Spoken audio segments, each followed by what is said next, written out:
कार्यकारणकर्तृत्वे कार्यकारणकर्तृत्वे हेतुप्रकृतिरुच्यते हेतु हेतुप्रकृतिरुच्यते कृत्युच्यते पुरुषः सुखदुःखानां पुरुषः सुखदुःखानां सुखदुःखानां भोक्तृत्वे हेतुरुच्यते भोक्तृतुरुच्यते। भोक्तृत्वे हेतुरुच्यते। कौन पढ़ेगा ट्रांसलेशन और पॉपट? कोई वॉलंटियर करेगा I'll read. प्लीज? Translation.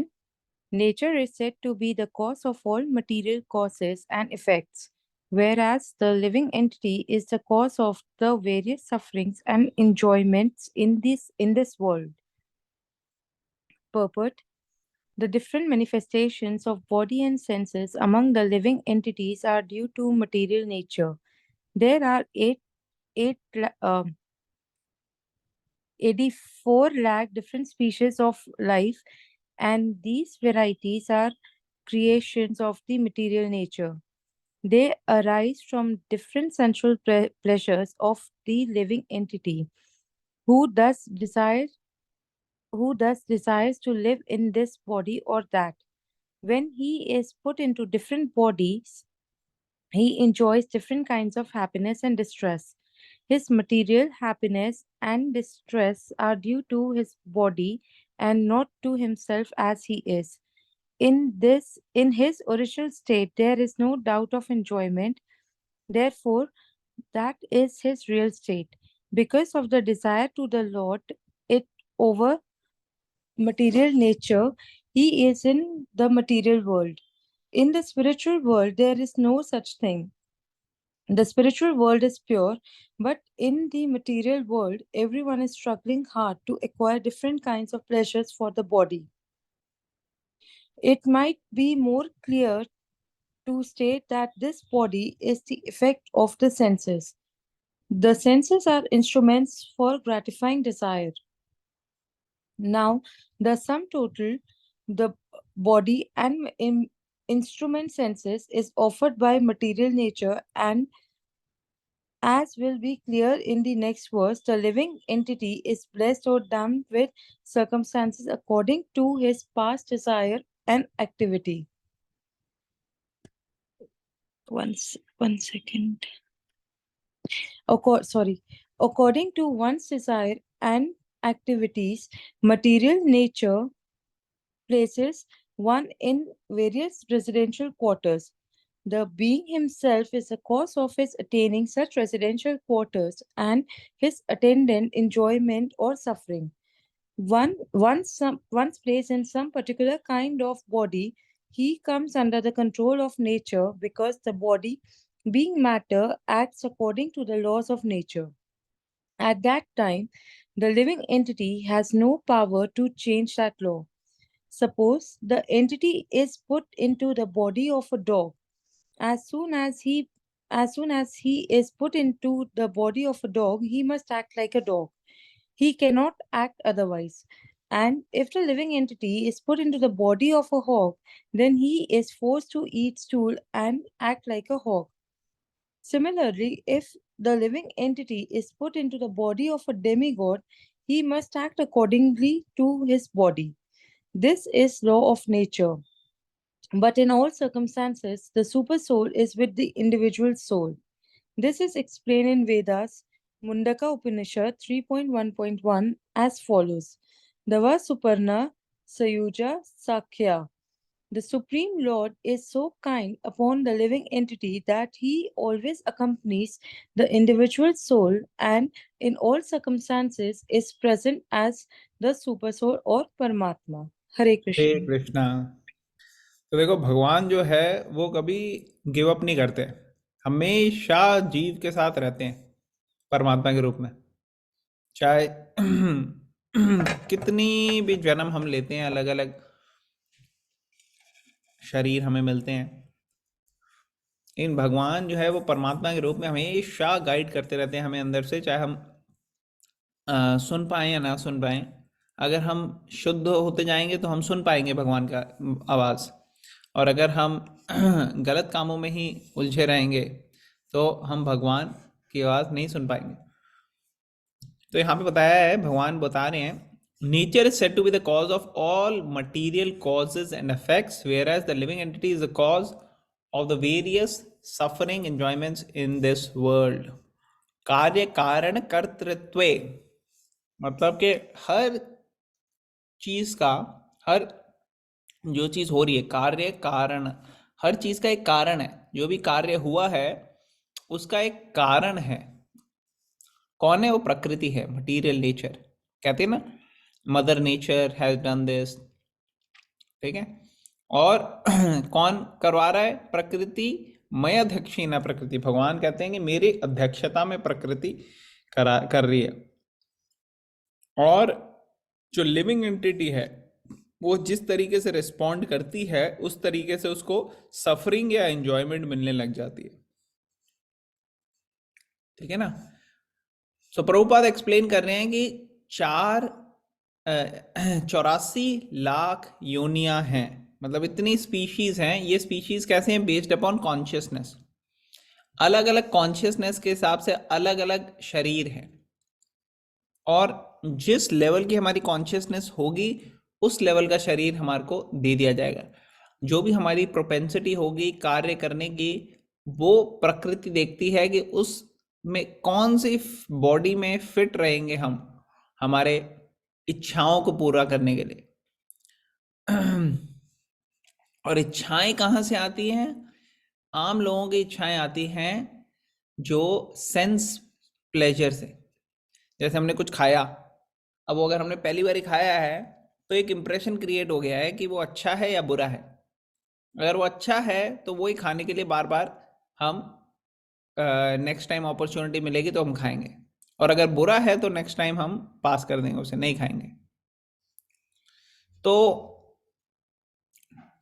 जो इस शरीर में हम रह रहे हैं उस शरीर के सेंसेस के हिसाब से जो अच्छा या बुरा, हैप्पीनेस या डिस्ट्रेस हमारे को उसमें मिलती है, उस तरह से इंक्लाइंड हो जाते हैं ऑर्डिनरी जीव। और इसके बेसिस पे वो आगे चूज करते हैं अलग अलग सिचुएशन में कि किस तरीके की चीज़ें उनको अच्छी लगती हैं और किस तरीके की बुरी लगती हैं। लेकिन जो डिवोटीज हैं वो फोकस क्या करते हैं? वो इन चीज़ों में फोकस नहीं करते कि क्या इजीली हमारे लिए अचीवेबल है या डुएबल है या कौन सा ज़्यादा कंफर्टेबल है, मगर वो देखते हैं कि क्या भगवान को खुश करने में मदद करेगा। तो वो अपने आप को फोकस नहीं समझते, वो भगवान को फोकस समझते हैं। और क्योंकि ऐसे लोग भगवान को फोकस समझते हैं, भगवान के लिए वो लोग फोकस में रहते हैं। ऐसे लोगों को भगवान जो है वो रेसिप्रोकेट करते हैं, और ऐसे लोगों के साथ जो इंटरेक्शन होता है वो भगवान बहुत ज़्यादा रेलिश करते हैं, क्योंकि ऐसे व्यक्तियों ने सब कुछ भगवान के लिए सब चीज़ों का सेंटर भगवान को बनाया है। जैसे आप लोग कई बार मंदिर जाओगे, वहाँ पे परिक्रमा करोगे। अब परिक्रमा क्यों करते हैं मंदिर में जाके? कोई बता सकता है?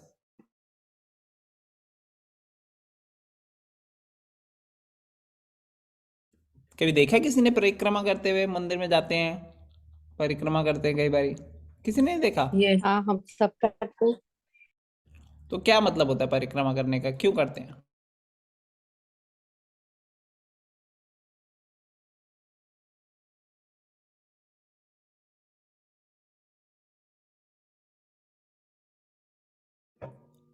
तो परिक्रमा करने का ये मतलब है कि देखो, हम जहाँ पे भी घूम रहे हैं, जो भी कर रहे हैं, लेकिन हमें आपको सेंटर बनाना है अपनी लाइफ का। क्योंकि अगर आप सर्कल देखो तो सर्कल का एक सेंटर होता है और वहाँ से सारी चीज़ें इक्वी डिस्टेंट होती हैं। जो भगवान की परिक्रमा करने का मतलब है कि हम आपके ही इर्द गिर्द रहें, आपकी ही सेवा में लगे रहें। तो ये कॉन्शियसनेस में एक स्पिरिचुअली एडवांस व्यक्ति, वो इस भावना से भगवान के को सेंटर बना के अपनी पूरी लाइफ को जीना चाहता है। और यहाँ पे बता रहे हैं कि मटेरियल हैप्पीनेस और डिस्ट्रेस तो आते ही हैं, शरीर अगर हमने लिया हुआ है तो,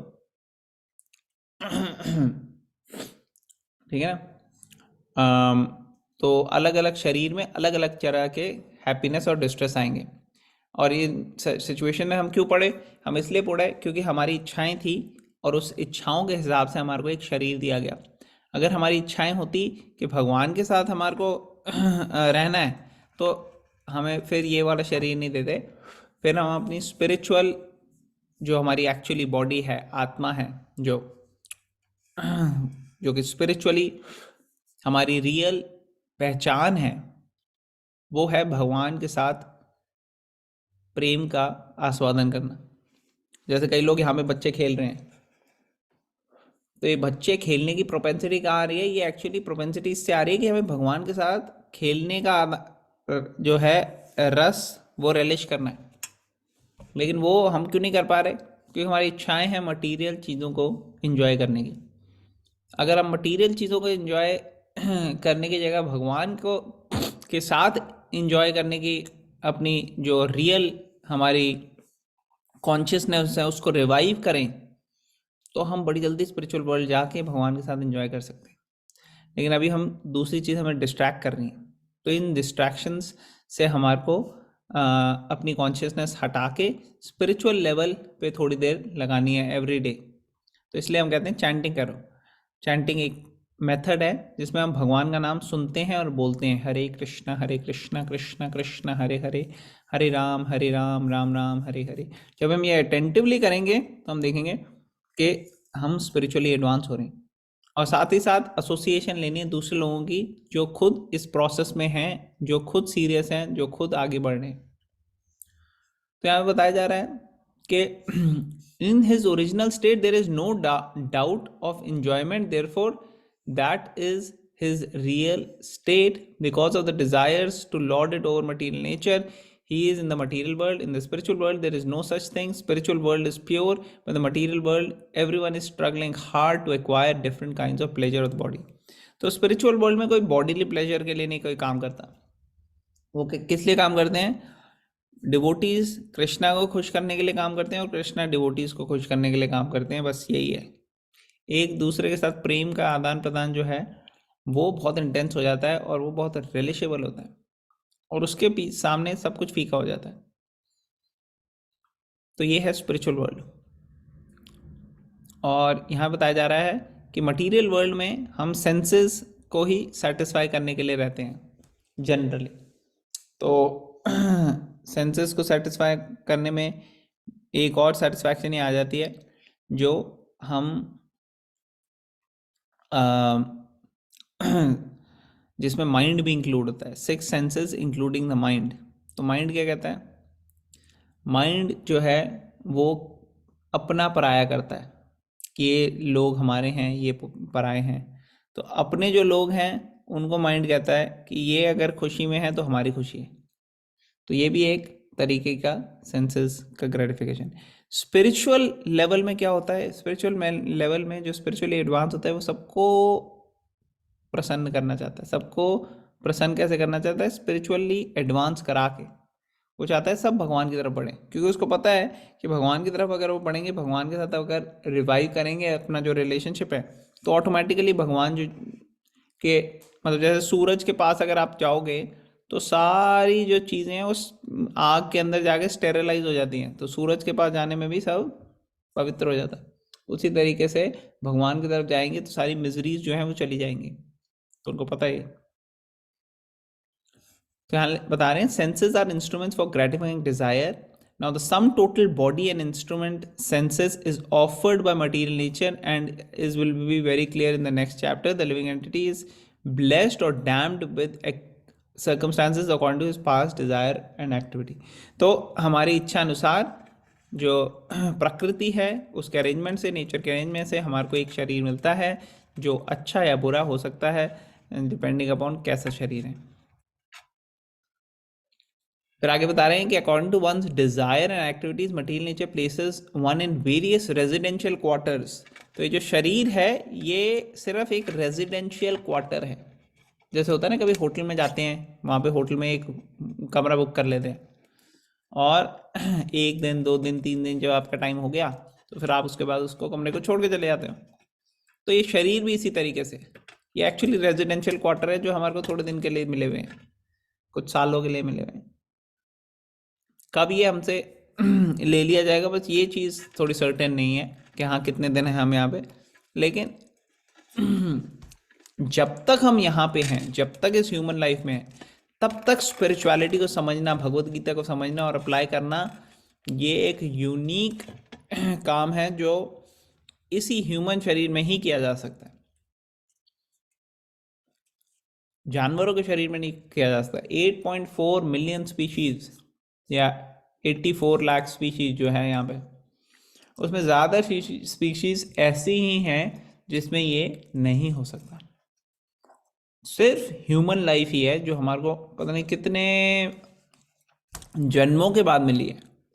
तो इसमें हमारे को सीरियसली फोकस करना चाहिए कि कैसे हम इस चीज़ को समझ सकें। तो यही भगवान यहाँ पे बता रहे हैं पिछले श्लोक में भी कि इस साइंस में जो जब आपको पता लगेगा तो आप लिबरेट हो जाओगे, आपको मटीरियल रेल्म में रहना नहीं पड़ेगा। फिर आगे बता रहे हैं, according to one's desire and activities material nature places in different residential quarters, the being himself is the cause of this attaining such residential quarter. तो कौन रिस्पॉन्सिबल है हमें इस शरीर में देने के लिए? ऐसा नहीं कि भगवान रिस्पॉन्सिबल है या देवी देवता रिस्पॉन्सिबल है जिनकी वजह से हम किसी खराब स्थिति में आ गए, मगर एक्चुअली हम ही रिस्पॉन्सिबल है। कई बार हम दूसरों को कि कैसा जीवन दिया है मुझे, लेकिन एक्चुअली ये हमारी रिस्पॉन्सिबिलिटी है कि हम कर्म ऐसे करें जिससे कि हम भगवान के जो ये पूरी क्रिएशन है उसमें एक डिस्टर्बेंस का काम ना करें, बल्कि एक पॉजिटिव चेंज जो है उसको लाने के लिए हेल्प करें। ठीक है। Once placed in some particular kind of body, he comes under the control of nature because the body being matter acts according to the laws of nature. तो क्या होता है जब शरीर हमें मिलता ही है तो लोग माता के गर्भ में हैं, हम लोग अगर ह्यूमन फॉर्म में है तो, और उसमें क्या होता है, उसमें धीरे धीरे धीरे धीरे बड़ा होता जाता है गर्भ में। तो जैसे जैसे बड़ा होता जाता है बच्चा, तो वैसे वैसे एक्चुअली बड़ी सफरिंग की सिचुएशन होती है माँ के गर्भ में, और बच्चे की कॉन्शियसनेस में होता है कि कैसे मैं यहाँ से निकलूँ, और इसके लिए वो बेचारा काफ़ी उसको तड़पना पड़ता है, और वो इस स्थिति में एक्चुअली भगवान से प्रार्थना करता है, क्योंकि अब उसकी जो स्पिरिचुअल कॉन्शियसनेस है वो उसको याद आ जाती है, और वो भगवान से प्रार्थना करता है कि भगवान मैं आपकी सेवा करूँगा और आपके साथ आना चाहूँगा, आप प्लीज़ मेरी मदद करो।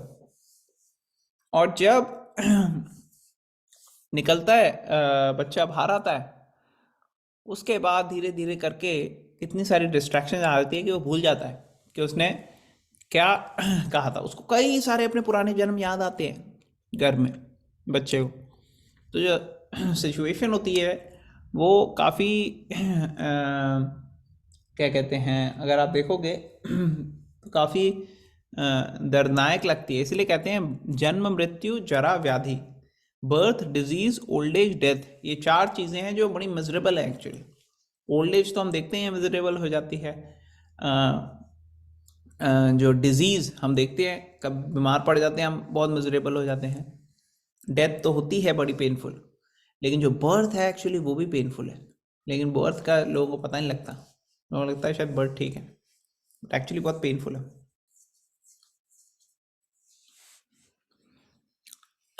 तो किसी भी स्थिति में हमें डाल दिया जाता है हमारे पुराने कर्मों के हिसाब से, प्रकृति के अरेंजमेंट के अनुसार, और ये हमारे अंदर इतनी क्षमता नहीं है, पावर नहीं है कि हम लॉज ऑफ नेचर को चैलेंज कर सकें। जो लॉज ऑफ नेचर है, अगर कहीं पे आंधी तूफान सुनामी अर्थक्वेक ये भी आता है तो भी कोई मॉडर्न टेक्नोलॉजी में हम कुछ नहीं कर सकते। उसी तरह से हमारा ये जब शरीर मरने वाला है जब, और हम कहें कि हम इसको रोक सकते हैं, तो बहुत प्रयास करने के बाद भी आप जो भी कर लो, लेकिन एक टाइम पे ये शरीर छोड़ना ही पड़ेगा। और छोड़ने के बाद ये भी नहीं गारंटी ले सकते हम कि कौन से शरीर में हम नेक्स्ट जाएंगे, नहीं, वो लॉज ऑफ नेचर के हिसाब से हो रहा है। आपको नहीं, मैं अपने हिसाब से जाऊंगा, लेकिन ऐसे नहीं हो सकता, क्योंकि ये कंडीशन सोल जो हमारा लेवल है उसमें ये पॉसिबल नहीं है। हाँ, कई बारी कई योगी या कई डेमीगॉड्स या देवी देवता या बड़े जो अ, जिनमें बड़ी शक्तियाँ हैं, वो कई बारी अपना शरीर जो है उसको टाइमली, कि कब टाइम कैसे छोड़ना है, वो सब वो लोग डिसाइड कर सकते हैं, हम तो वो भी नहीं कर सकते। और अगर हम देखें कि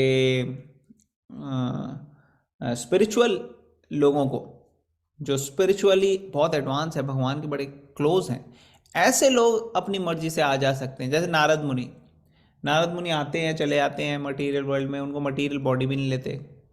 जो हमारे आचार्यस हैं वो कई सारे आते हैं और विद टाइम वो भी चले आते हैं, लेकिन उनका मकसद क्या होता है? भगवान की सेवा करना। उनको ऐसा नहीं है कि वो अपने कर्मों की वजह से ऐसा शरीर मिला उनको, नहीं। उनको ये शरीर जो है ये भगवान की सेवा के लिए मिला है, और वो उसमें भी पूरी तरह से स्पिरिचुअली एडवांस रहते हैं। तो उनको छोड़ दें अगर हम, बाकी आम लोगों की बात करें तो हमारा कोई कंट्रोल नहीं है कि हमें कौन सा शरीर मिलना चाहिए, कैसा होना चाहिए।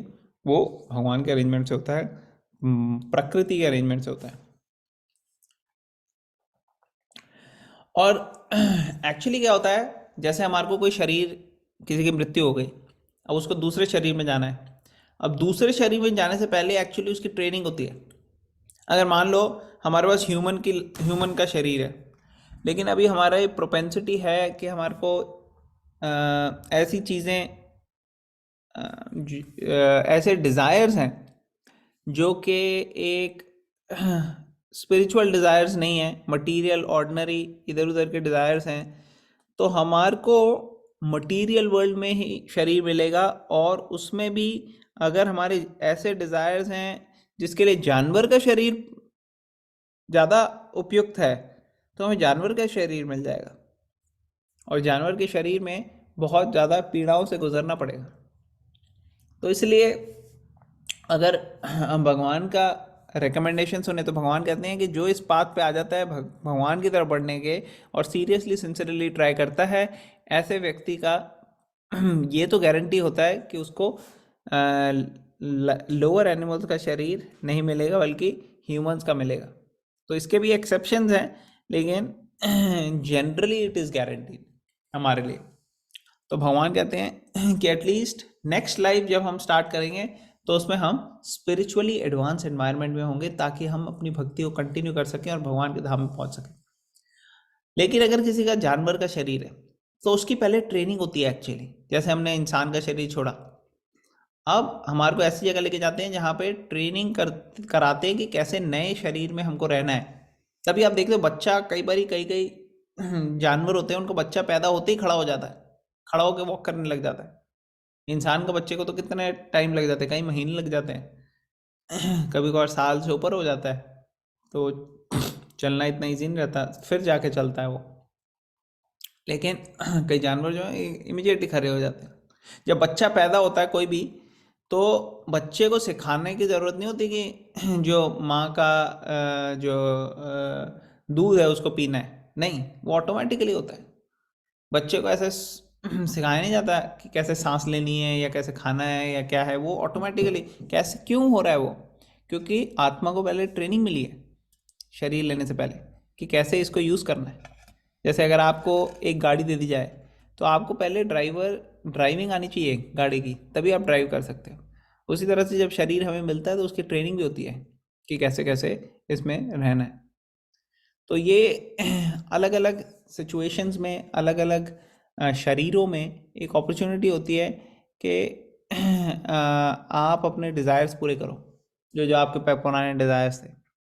और लेकिन अगर मान लो किसी के स्पिरिचुअल डिज़ायर्स हैं, तो फिर उसको ज़रूरत नहीं है मटेरियल वर्ल्ड में दोबारा दोबारा शरीर लेने की, वो भगवान के धाम में जा सकते हैं।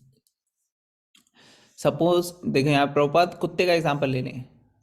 Suppose an entity is put into dog body, as soon as he is put, और जैसे वो शरीर लेते हैं उसी तरीके से एक्ट करते हैं। जो कुत्ते का शरीर होगा तो उसको भौंकेगा वो, ठीक है, अदरवाइज नहीं कर सकते वो। अगर वो सुअर का शरीर होगा तो वो गल मल मूत्र इधर जा मुंह मारेगा वो, ठीक है ना। आप उसको हलवा दे दो, अच्छा था, और एक जगह मल पड़ा होगा, तो वो हलवा का कहेगा नहीं, हलवा नहीं इतना अच्छा, ये मल अच्छा है, ये खा लेता हूँ मैं। तो ये सूअर का शरीर है। तो इसी तरीके से अलग अलग लोग अलग अलग शरीर में जो है शरीर के हिसाब से अपने आप को चला रहे हैं। लेकिन ह्यूमन लाइफ में हम डिसीजन ले सकते हैं कि हाँ भाई, हमारे को अब ये बहुत हो गया, कई जन्म से हम इसी में हैं, अब हमारे को सीरियसली भगवान की तरफ बढ़ना है। तो कह रहे हैं, if the living entity is put into body of a demigod, he must act according to this body.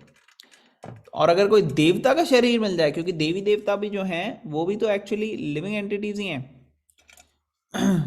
Brahma ji, Vayudev,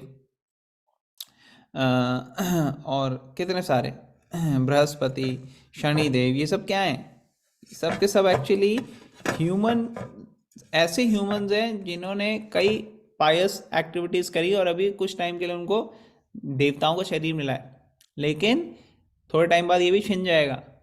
जैसे आपके पास बैंक अकाउंट में पैसे होते हैं तो आप कभी कभार वकेशन चले जाते हो कि चलो जाएंगे हम यूरोप, सिंगापुर, अमेरिका, अलग अलग जगह जाओगे, लेकिन जब पैसे ख़त्म हो गए वकेशन के तो फिर वापस आना पड़ता है। तो उसी तरीके से ये सारे जो डेमी गॉड्स की बॉडी में भी चले जाएंगे तो भी वापस आना पड़ेगा एक्चुअली, जब आपका पुण्य खत्म हो जाएगा। तो ये सब लॉज पूरे नेचर के बनाए हुए हैं जो भगवान के अध्यक्षता में हो रहे हैं।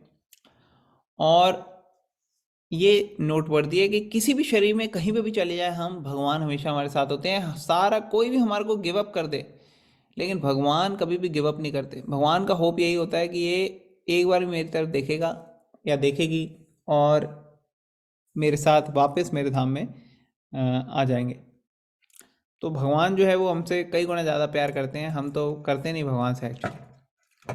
तो ये जो है ये भगवान का बहुत ही स्पेशल कृपा है कि वो हमेशा हमें गाइड करते रहते हैं। कितने पेशेंटली, कितने कितने जन्मों तक, कितने कितने सालों तक परमात्मा हमारे साथ हैं बस, और गाइड करने की कोशिश कर रहे हैं, फिर भी वो हिम्मत नहीं हारते।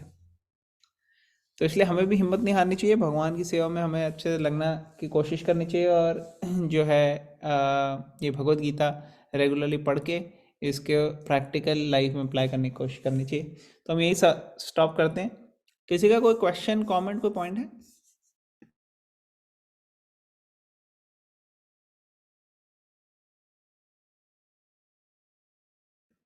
सब क्लियर हो गया जो आज हमने डिस्कस किया? Yes. ओके, तो हम यहीं पे स्टॉप करते हैं। Thank you all the devotees for joining. हम कल कंटिन्यू करेंगे, आप कल भी ज्वाइन करना प्लीज़। Will end here. ग्रंथराज भगवद गीता की जय, श्रील जय प्रभुपाद हो। की जय। हरे कृष्ण। जय